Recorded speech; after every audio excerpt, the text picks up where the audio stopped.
Hello, Loveland. I'm Mike Meldon, and this is your Loveland Weekly Podcast, brought to you by Gina Dubell-Smith, eXp Realty, and Stone Pillar Farm. In today's episode, you will hear my conversation with Diana Nelson, the mayor of Mason, Ohio. We discuss her political career, her advocacy for taxpayer rights, the successful fight to keep the tennis tournament here locally, and why Mason has a special place in her heart. I hope you enjoy our conversation.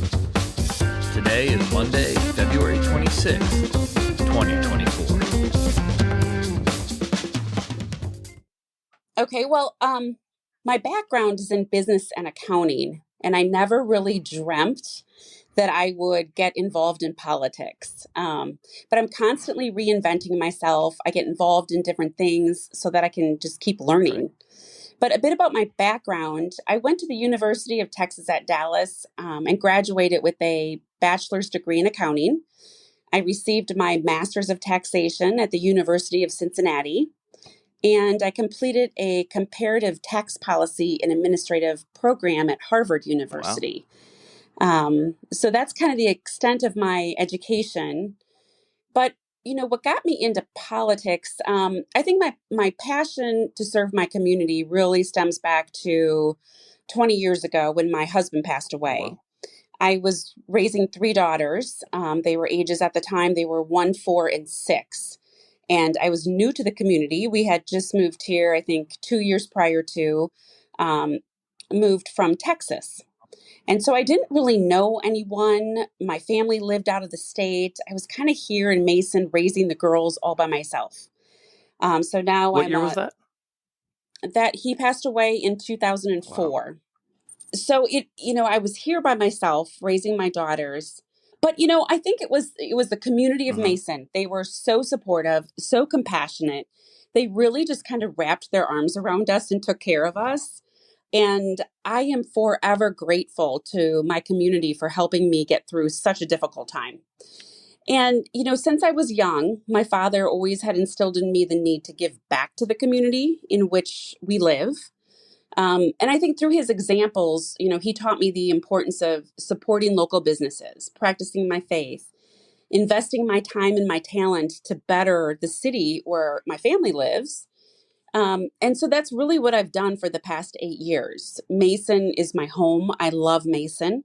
I plan on, retiring here and living here till the end. And I hope that my daughters come back to Mason and raise their children here as well. I mean, it's just such a great community. So that's really what got me involved in politics, which was never my intention to begin with. It just kind of happened. Those are the best politicians, I find. The ones that didn't grow up wanting to be there, but felt like the call later. I think, at least in my experience, I find those to be the most genuine ones. The ones that are there for the right reason. Right. I agree. And, the thing is, I can't stand politicians. Right. So I hate politics. I don't like politicians. So it's kind of bizarre that I'm in this seat, but I have been enjoying it, and I really try to always focus on my community and to give back to my community. So, and obviously you got a lot going on, but what outside of work and being the mayor of Mason, what else do you like to do? Sure. Well, I'm a certified public accountant. And so, like I said, I own my own part-time accounting practice, but my full-time job is with Selection Management Systems Incorporated. I am the chief financial officer for one of the nation's largest background check providers. We perform thousands of pre-employment screenings every day. And so before you get a job, they usually do a background check on you. And that's what my company does. So I've been at this job for 14 years now. I love it. The man that I work for is brilliant. He owns 5 different companies. The other large company is a skydiving company. So he owns Start Skydiving as well. He always has a million different ideas. And so we're involved in a lot of different things. And I basically manage and run those companies for him from a financial standpoint. So it's been fun. Like I said, we have to deal with the we're a consumer reporting agency for selection, and we have to follow all of those laws. And then, of course, we have aircraft with skydiving. We have to follow the FAA laws. And now he's talking about opening up a restaurant. So we're going to have to learn about, but, Wow. it's fun. He keeps it fun. It's never dull, which is good. Right. But I think, my true passion is advocating for taxpayer rights. I know that's not exactly, how you'd like to spend a Saturday night, but accounting is accounting is my life, and Right. I like I like the ability to be able to serve the taxpayers, and that's truly one of my passions. And how do you go about that? Are you on different boards or committees, or how does that work? How do you fight for that? Yeah, so I recently just completed an appointment by the Treasury of the United States. I served Wow. on a federal advisory board to represent the state of Ohio. And in that role, I identified taxpayer issues on like a systemic level and collaborated with the IRS to implement positive changes. And this advisory board was created by Congress to improve the IRS. So because of this, the IRS was very responsive to our changes. And so it was a great board to be on. Our voice really was heard, which is a good Nice. thing, because a lot of times when you're Right. trying to fight for something, you don't feel like you have a voice. But, No, since, you're just yelling in the wind, right? yeah, but since this committee was created by Congress, we really did have a voice. And so that was really fun. I did that for 3 years. Oh, very cool. What about Mason? What are your biggest accomplishments? You've been on. So how long have you been on council? Is this your second term or third term? So I was appointed for the first 2 years. I took over. Oh, I okay. took over another council member's seat who had resigned, Okay. and then I ran for election and was Hmm. elected into the position. And then I served 4 years during that term, and Okay. then I was reelected again to serve 4 more years, and I have 2 years left, and then I will be termed out for 2 years. Oh, they have term limits in Mason. We do, yes, which is good. Oh, that's interesting. I That think is good. it is good. And I think that we need stronger term limits. I'm a firm believer of term limits. I'm a firm believer of getting new people into these positions, different Hmm. ideas, um, fresh starts. And so I am an advocate for term limits as well. I don't Me plan on too. They've been returning. pushing that here in Loveland. Yeah, they've been pushing it here, but it never really got the traction. But it'll probably come up again. Yeah, it should. Not only at the local level, but at the state level as Hmm. well. Term limits are important. Hmm. And if you're in a position too long, you gain too much power, and that's not good, because then you have too Yeah. much control and power, and I just think that could be a dangerous combination. Yeah, and you lose perspective a little bit too. I think you're just so built into what your perspective in that chair and with those people that you've been working with and how things seem to run. Yeah, and I know a lot of people on council here, and it's not like I'm looking at anybody in particular when I say that, but it does. I mean, you can see changes over time, and you can see power becoming taken for granted almost. Right. Right. Yeah. So what? While you've been on council, I'm sure you've had a lot of great accomplishments. But what's something that stands out?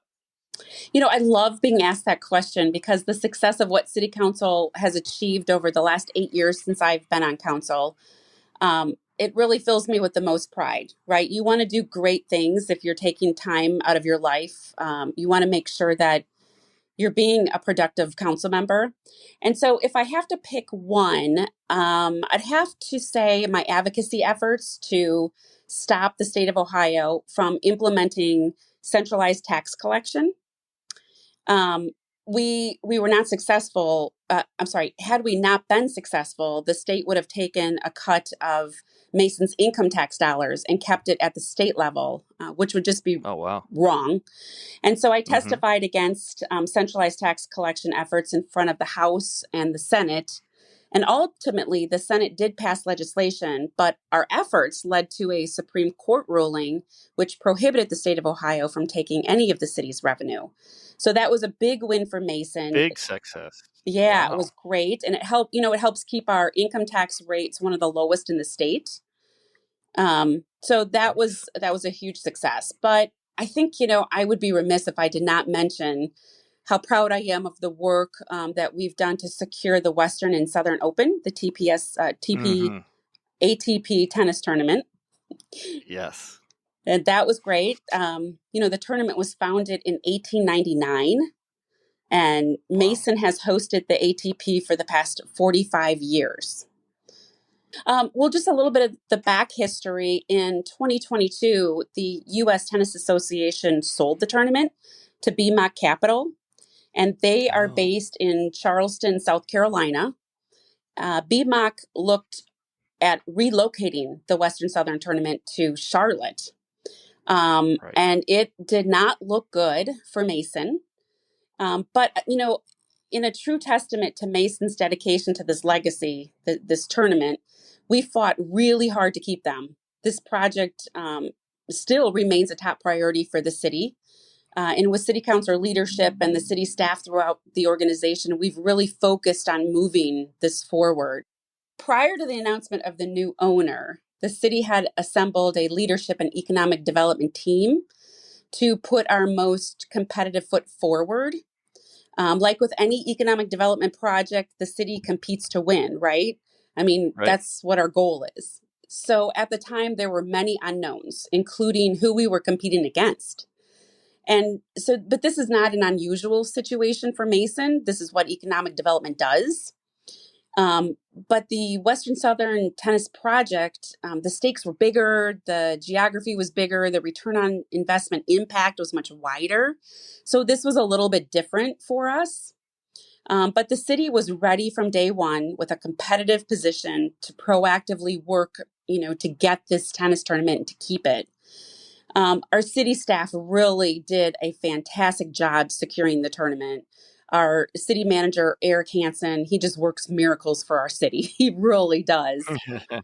And but it wasn't just the city that saved the tournament. We were able Mhm. to get Governor DeWine involved, Senator Steve Wilson, our state rep Adam Matthews, County Commissioner David Young. We all collaboratively worked together as a team to make this successful, which I am so proud of the work that everybody did. They really did work hard. Yeah, Um, and it was one of those things too, where from the outsider, I know the people I talk. We just thought it was good as gone. yeah, it That thought for really, sure. So kudos, yeah. because we didn't expect it. We really didn't expect it to for you guys to be able to work that out, and that's really amazing. Right. I mean, the news was announcing that Charlotte had taken it, and Right. we just did not stop the fight. We just kept pushing forward. We were not going to lose this. So really, like when I said Eric worked miracles, he really did, because it did not look good at all. And look at where we are now. We're working collaboratively with BMOC. We want to create, or they want to create, I should say, a cohesive, like year-round entertainment campus. Um, Oh, that's awesome. it is awesome. And, the opportunity to work together with them to improve the facilities and the operations, because we've got a golf course there as well. So if we can Hmm. work together, that's really exciting. It just demonstrates that working together, that we can create something unique and profound that is genuinely a community amenity that will make our wellness, our culture of wellness much better, and the quality of life here in Mason better. And it's no small achievement to get it named the Cincinnati Open again, or is it? It's named after Cincinnati now, right? Correct. Yes, they did drop the Western Southern I think name. that's a big deal. I mean, that I think just says so much more about the accomplishment too. It hasn't been that for a very long time, but it just getting the name out there is a big win. Right. But don't you think the Mason Open would sound much better? I would have been all for the Mason Open also. So yes, I we like we was that a fight? well, we tried. You have Did you? to. Well, heck yeah. It's in Heck yeah. Mason. And so when you see all the commercials all the time and they're like in Cincinnati, Ohio, we're like, no, that's in Mason, It's up here in Ohio. May. I don't blame you. I don't. Yeah. If it were right here in Loveland, I'd have that too. So yeah, I can I can respect that 100%. But it is a win, nevertheless. Still. Yes, So it is a good win. Very job. exciting. And they're expanding it to 2 weeks now. Yeah, last year we broke a record with nearly 200,000 fans that traveled to Mason for this event. So with it being opened up to 2 weeks, I mean, that's really going to have an Wow. economic impact. Yeah, that's phenomenal. So okay, so you've already, I mean, a lot of great stuff done. What are your goals now that you're mayor? You were just sworn in as mayor. What, in January, early January, right? December. December, late December, as Yes. everybody got sworn in from the new council. Okay, and so what are some major initiatives or goals that you have? Well, there's always the standard ones, right? You have to keep the Hmm. budget balanced. You have to fully fund our first responders, increase our economic footprint, improve our infrastructure, keep our tax rates down. Those are the standards. They're very important. They definitely need to be focused on. But, another area that I have been working hard at is investing in our small businesses and the revitalization of our downtown. Once I became mayor, I created a small business committee to help support the local entrepreneurs and to find ways to bring more of them into Mason. The small businesses are the heartbeat of our community. They create Hmm. jobs, foster innovation. Um, they really just contribute to Mason's vibrant tapestry. So small businesses will be a top priority of mine for the remainder of my time as mayor.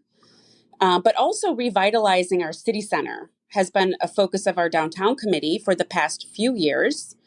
Over the years, we've seen very little movement to improve our downtown, right? Like politicians just always seem to get in the way. So we thought, if there's ever going to be an improvement to our downtown, we need to take politics out of it. And so Hmm. we went to the Community Development Corporation and said, hey, will you help us with this project? And so they hired a planner, and they've been working independently with the planner to develop some concept plans for our downtown. And I think that report is due, within the next month. So we're really excited to see what they've come up with. Um, but taking it out of the government's hands, really, politicians' hands, I'm positive we're going to see some action from that. They've done a great job meeting with residents and getting some feedback on what everybody wants and what their visions are. So it's really a community effort to do this. Um, Another focus of mine has been arts and culture within the city. I'm a lifelong patron of the arts. It's always been a top priority of mine to, assist in having a more robust visual and performance culture in Mason.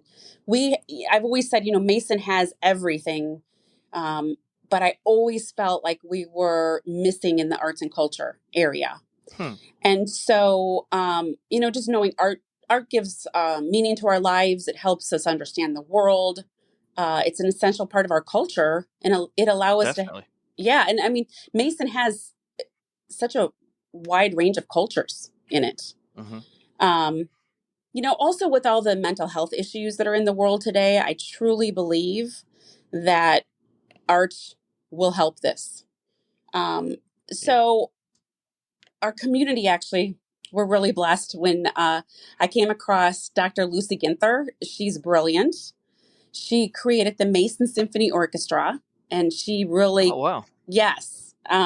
So she has really continued to be like a shining star and a driving force behind the Mason Symphony Orchestra, and she's brought captivating performances to our residents. We just had one the other day. It was Butterfly Lovers meets Margaritaville, and they're Wow. just such unique performances. It starts off as this beautiful love kind of music, the symphony, a traditional symphony, and then it goes into Bohemian Rhapsody, and then Margaritaville. So you go there and she's so creative with what she does that it's Where is that? Where does she have these shows? So they're in different locations. They've been, lately, they've been at the Great Wolf Lodge. But I know there's one in May that she's going to have at the high school. Um, but I think in general, most of them are held at the Great Wolf Lodge. And you can actually, if I can give her a little bit of a plug, you can go to Definitely. MasonSymphonyOrchestra.org. And that will give you the performances and tickets as well. The tickets are very affordable. And Awesome. I'm going to see if I can get her on here. So I'll see if so she can plug herself too. That'd be great. Yeah, that would be great because she really is doing an amazing job. It's funny because I met her at a neighborhood cookout. And we didn't know each other. She didn't know who I was. I didn't know who she was. And we started to talk, and I was talking about arts within our community. And she said, "Oh, that's funny. Well, let's talk about this." And next thing you know, she's creating the Mason Symphony Orchestra, and it's just coming to fruition. And so it's just been an amazing story, and how fast the community has really grasped it. And it's been wonderful. So I'm really excited to see what the future holds with the Mason Symphony Orchestra.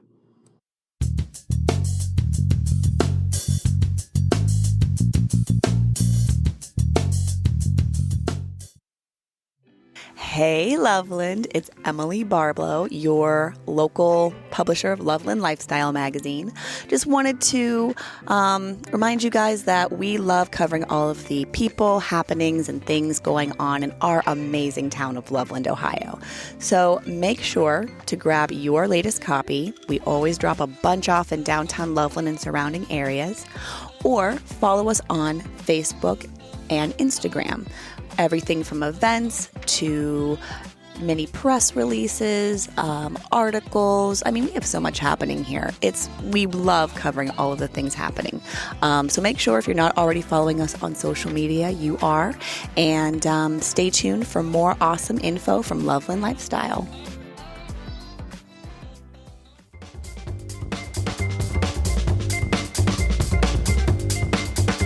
Looking ahead in Loveland, Joseph and the amazing Technicolor Dreamcoat is coming to the Loveland Stage Company from March 1st to March 17th. And if you have any events that you would like me to mention or show ideas for the podcast, please reach out at mike@lovelandpod.com. We have something truly special here in Loveland. Thank you for listening, and have a great week.